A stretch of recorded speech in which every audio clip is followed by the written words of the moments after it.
Sébastien. Encore une fois, je suis allé faire un tour dans les débats régionaux. Je dois dire que c'est assez comique de suivre les candidats du parti Rhinocéros dans ces débats-là. Le parti Rhinocéros qui promet les mensonges les plus drôles et les idées les plus farfelues. Dans la circonscription Abitibi-Témiscamingue, Vincent Palin-Bussière avait quelques idées intéressantes pour régler la crise du logement. Entre autres, il propose de mettre les gens dans des roulottes sur les terres de la couronne et leur apprendre à faire des feux. Apprendre à faire des feux. Pour te donner un truc que j'ai appris cet hiver au camp de concentration, il y en a un qui a pogné une gomme d'épinette. Là. On avait de la misère à allumer le feu. Au début, on était là. On va faire un concours, voir qui c'est qui est le meilleur. Ça n'a pas été long qu'on s'est mis en équipe pour être capable d'en réussir à en faire un. Puis c'est ça, lui, il m'a montré que la gomme d'épinette, il dit check ça, ça fait comme de la lave. Hey, ça l'a allumé, là. N'oubliez pas ça. 10 secondes, ouais, c'était quelqu'un qui a un feu sauvage, là, quand tu le sens, là. Ouais. Juste avant qu'il pogne. Prends un glaçon, là, mets-toi là de 2 minutes, fais ça 2-3 fois dans la journée, tu sais qu'il sortira pas. Voilà, toujours bon à savoir. Il parle mieux français que McCartney, quand même. Ah, c'est vrai. J'ai regardé aussi dans le programme des libéraux, aucune mention des feux sauvages. C'est très décevant. En Gaspésie, c'est Sean Grenier qui représente... c'est votre coiffeur, ça? Non. Non, OK. Non, c'est Sean. Oui, moi, c'est Sean McDonald. Sean McDonald. Donc, Sean Grenier qui représente les rhinocéros. Et il y a des solutions innovantes pour éviter que le pays vire à droite. J'aimerais ça que la 132 soit un one-way qui partirait de Matapédia à Matane. Fait comme ça, on tourne toujours à gauche, parce que c'est fini les virages à droite. Et puis, avec M. Carney, j'ai vraiment l'impression qu'il y a un petit virage à droite au Parti libéral. Et vous êtes sûrement sensible à ce virage-là vers la droite. Êtes-vous prête à dire que c'est un virage vers la droite avec M. Carney? Avec M. Carney, oui, il y a on doit travailler au niveau du développement économique. Ouais, Diane Leboutillier est passée proche de tomber dans le piège. Oui, il y a un virage. Non, on travaille au développement économique.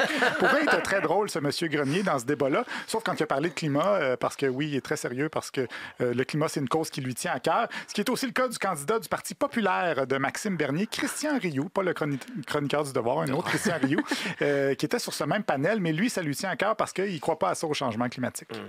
L'environnement, c'est important, mais quand on parle d'environnement, il faut faire la différence avec l'environnement et l'hystérie climatique. Ouais. La pollution réelle, c'est un enjeu important. La gestion des déchets, c'est un enjeu important. Mais l'histoire de l'hystérie climatique, c'est de la foutaise. De toute façon, le CO2, c'est pas un polluant. Le CO2, c'est la base de la vie sur Terre. Pas de CO2, pas de vie sur Terre. Vous irez vérifier, c'est exactement ça. Vous irez vérifier. Donc, mais c'est vrai que le CO2, c'est utile. C'est le surplus de CO2 le problème. L'eau aussi, c'est utile, mais ça n'empêche pas qu'on peut se nailler dedans. Ouais. Bref, le gars du Parti Rhinocéros a dû accepter la défaite à ce moment-là. Dernier 30 secondes. Un autre dernier mot de la fin. Hey, là, je sais pas trop quoi. Là. On dirait que M. Rioux est plus drôle que moi. Oui, effectivement. Mais encore plus drôle que M. Rioux, il y a la candidate du Parti populaire, Caroline Mailloux. Mme Mailloux travaille avec l'un des complotistes les plus intenses du Québec, André Pitre. Et un journaliste du Journal de Montréal a voulu lui poser des questions sur son passé. Elle a décidé d'en faire un spectacle sur sa chaîne en enregistrant l'appel. Et elle ne voulait pas répondre à ces questions sous prétexte qu'elle n'est qu'une candidate poteau.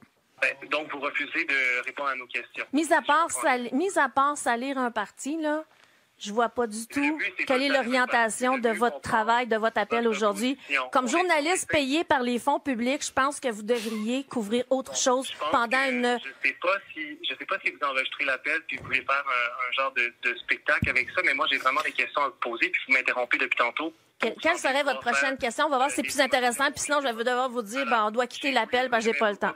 Ouais, le journaliste s'est rendu compte qu'il était peut-être enregistré à son insu, mais il a quand même posé la question qui le taraudait. Est-ce que vous avez dit des propos dans le passé comme quoi vous étiez vous-même une extraterrestre et que vous étiez en communication avec eux, que vous avez aussi conduit des vaisseaux spatiaux? C'est quand t'es rendu à devoir poser ce genre de questions-là. C'est pas la question spontanément qu'on a envie de poser au ministre. Mais bon, on pourrait la poser. Ouais, même le Parti Rhinocéros n'aurait pas pensé à ça. Mais la réponse est oui. Elle a déjà dit dans des vidéos qu'elle avait déjà chauffé un vaisseau spatial. Peut-être un trip d'acide qui a mal viré. Et selon l'article du Journal de Montréal, le Parti populaire a confirmé mardi qu'elle était toujours candidate dans Saint-Léonard, Saint-Michel. Ils ont dit, Mme Mailloux a le droit à ses opinions personnelles. Elle a été choisie comme candidate car elle défend les valeurs et politiques du Parti populaire. Donc, chacun a le droit à son opinion d'être une extraterrestre.